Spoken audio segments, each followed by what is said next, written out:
Good morning to all of you. हम लोगों ने राम लक्ष्मण परशुराम संवाद के सभी अंश को, सभी चौपाइयों और दोहों के अर्थ और अर्थ ग्रहण के प्रश्नों को देख लिया है। आज हम लोग न्यू पैटर्न और न्यू सिलेबस के अकॉर्डिंग वस्तुपूरक और वर्णनात्मक सभी प्रकार के प्रश्नों और उनके आंसर्स को देखेंगे। देखते हैं हम ग्रंथ रामचरितमानस बालकांड से भाषा अवधि, छंद चौपाई और दोहा, काल भक्ति काल, सगुण भक्ति। अलंकार से प्रश्न पूछे जा सकते हैं। सहस बाहु सम सो रिप मोरा, इस खंड में सा से सी सम समान जहां भी आता है वहां उपमा अलंकार होता है, आप जानते हैं। और रूपक में क्या होता है, दो चीजें होती हैं, दोनों एक जैसी दिखाई देती हैं, उनमें कोई भेद नहीं दिखाई देता है। आसान तरीका मैंने यह भी आपको बताया होगा या फिर से बता दूं कि जब कोई चीज लगे कि यह तो होती ही नहीं है, वहां रूपक अलंकार होता है। भृगुकुल केतु, अब आप पूछ सकते अपने आप से कि भृगुकुल पता का है, जवाब मिलेगा नहीं। भानुवंश राकेश कलंकु, भानुवंश राकेश है, चंद्रमा है नहीं। भृगुवर कोप, परशुराम जी का क्रोध अग्नि है नहीं। इस तरह से प्रश्नों को पूछने से रूपक अलंकार होता है। और सा से सी सम समान सरिस आने से उपमा होता है, आप जानते हैं। और मनु जनु मानो जानो ज्यो जैसे में उत्प्रेक्षा अलंकार होता है। रस, श्री राम जी का प्रसंग होगा तो शांत रस होगा, और लक्ष्मण परशुराम के प्रसंग में रौद्र रस होगा। व्यंग का एक उदाहरण पूछ सकता है, कोटि कुलिस सम वचन तुम्हारा, व्यर्थ धरौ धन बाण कुठारा। लक्ष्मण जी ने परशुराम जी पर व्यंग करते हुए कहा था कि आपकी बाणी ही करोड़ वज्र के समान है, आपने व्यर्थ ही धनुष बाण धारण किया है। भृगुकुल केतु भृगुवंश मणि भृगुवर का प्रयोग परशुराम जी के लिए, क्योंकि उनका जन्म भृगुकुल में हुआ था। कौशिक विश्वामित्र जी, क्योंकि उनका जन्म कौशिक गोत्र में हुआ था। गाधिसु विश्वामित्र जी, क्योंकि उनकी माता का नाम गाधी था। सहस्त्रबाहु राजा थे जिन्होंने परशुराम जी के पिता की कामधेनु का अपहरण कर लिया था। इससे क्रोधित होकर परशुराम ने उनका वध कर दिया था। नेक्स्ट देखते हैं। नेक्स्ट, नाथ संबुधन भंजनिहारा हो यह को विकदास तुम्हारा।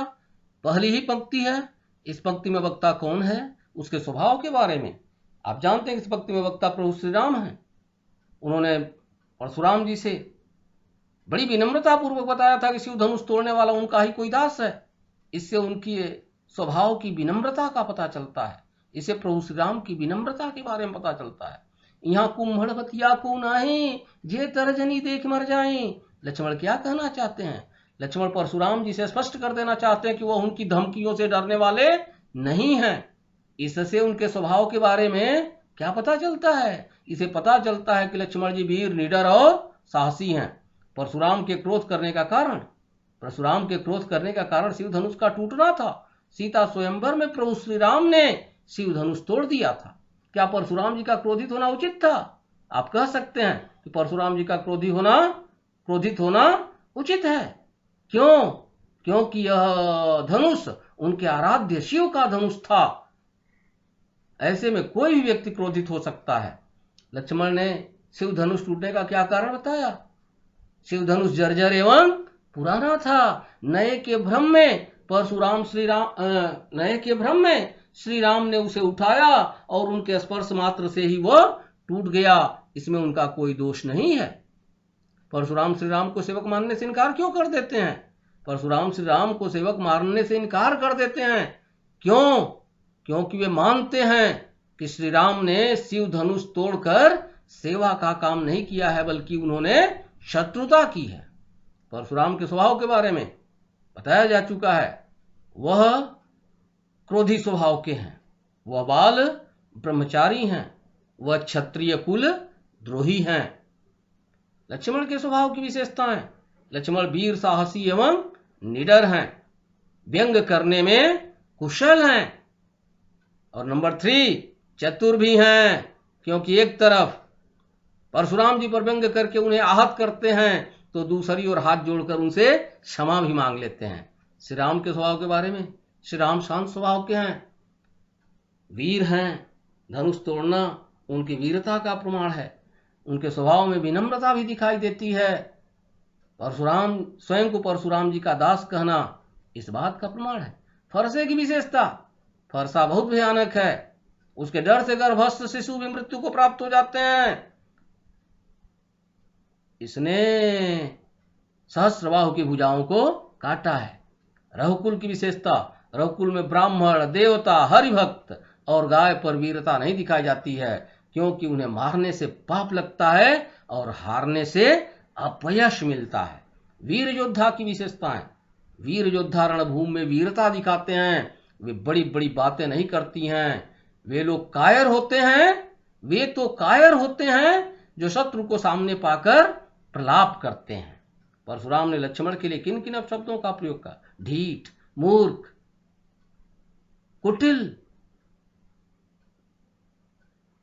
निज कुल घालक जैसे अपशब्दों का प्रयोग किया। और भी आप देख लेंगे। किसके उत्तर को आहुति के समान कहा गया और क्यों? लक्ष्मण के उत्तर को आहुति के समान कहा गया है क्योंकि जैसे आग में आहुति डालने से आग और बढ़ती जाती है, वैसे लक्ष्मण के व्यंग वचनों से परशुराम जी की क्रोधाग्नि और बढ़ती जा रही थी। परशुराम ने लक्ष्मण को छोड़ देने का क्या कारण बताया? तो परशुराम ने लक्ष्मण को छोड़ देने का कारण उनका बालक होना बताया। परशुराम ने कहा कि बालक होने के कारण वह लक्ष्मण का वध नहीं कर रहे हैं। लक्ष्मण ने परशुराम को छोड़ देने का क्या कारण बताया? लक्ष्मण ने परशुराम को छोड़ देने का कारण उनका ब्राह्मण होना बताया। लक्ष्मण ने कहा कि ब्राह्मण और भृगुकुल में पैदा हुआ जानकर वह उनका वध नहीं कर रहे हैं। ओके, अंतिम क्वेश्चन है, इंपॉर्टेंट क्वेश्चन है, डिस्क्रिप्टिव क्वेश्चन है, वर्णनात्मक है। साहस और शक्ति के साथ विनम्रता हो तो बेहतर होता है। इस कथन पर अपने विचार व्यक्त कीजिए। राम का उदाहरण देकर के सिद्ध किया जा सकता है। साहस और शक्ति के साथ विनम्रता होना सोने पर सुहागा होता है। जिस व्यक्ति के अंदर ऐसे गुण होते हैं सभी उसका सम्मान करते हैं। प्रभु श्री राम का जीवन इस बात का प्रमाण है। एक तरफ उन्होंने शिव धनुष तोड़कर अपनी वीरता का परिचय दिया, तो दूसरी ओर स्वयं को श्री राम का दास बताकर अपनी विनम्रता दिखाई। यही कारण है कि लोग उन्हें मर्यादा पुरुषोत्तम श्री राम कहते हैं। ओके।